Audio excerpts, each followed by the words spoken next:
સરદાર ગુર્જરી ડિજિટલમાં મહત્વના સમાચારો પર એક નજર. નડિયાદમાં SC/ST સેલના ASI જયદીપસિંહ સોઢા પરમાર 4 લાખની લાંચ લેતા ઝડપાયા. એટ્રોસિટી કેસમાં નાગરિકની ધરપકડ ન કરવા અને ઘરે જવા દેવા લાંચની માંગણી કરી હતી. જૂનમાં યોજાયેલ પંચાયતની ચૂંટણીમાં 8 પૈકી એક પણ વોર્ડમાં એક પણ ઉમેદવારોએ ફોર્મ ન ભરતા તારાપુરના ફતેપુરામાં સત્તા વિહોણા થયા સરપંચ. ગામના વિકાસના કામો ખોરંભે. પ્રદેશ કોંગ્રેસ પ્રમુખ અમિત ચાવડાએ માહિતી કાયદાને લઈ સરકાર પર કર્યા આક્ષેપ. કહ્યું, NDA સરકારે RTI કાયદો નબળો પાડીને કૌભાંડો બહાર ન આવે તે માટે કર્યા પ્રયાસો. નડિયાદ તાલુકાના સોડપુરમાં બાઇક અકસ્માતમાં ગંભીર ઈજાથી મૃતક યુવાનના વારસદારોને 15.67 લાખ વળતર ચૂકવવા કોર્ટનો હુકમ. ગળતેશ્વરમાં કંપની ધારાના 27 નિયમો ભંગ કરવા બદલ કંપનીને 54,000 અને બીડજ કંપનીને 20,000 દંડનો લેબર કોર્ટનો હુકમ.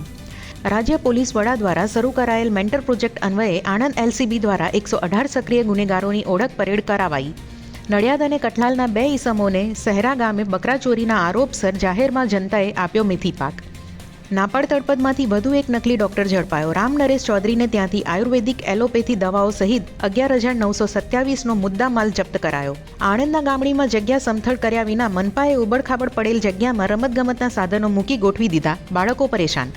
ખેડા તાલુકાના હરિયાળા પાસે પૂરપાટ ઝડપે જતી બોલેરો પિકઅપ ડાલાએ રોડ ક્રોસ કરતી મહિલાને ટક્કર મારતા ઘટના સ્થળે મોત.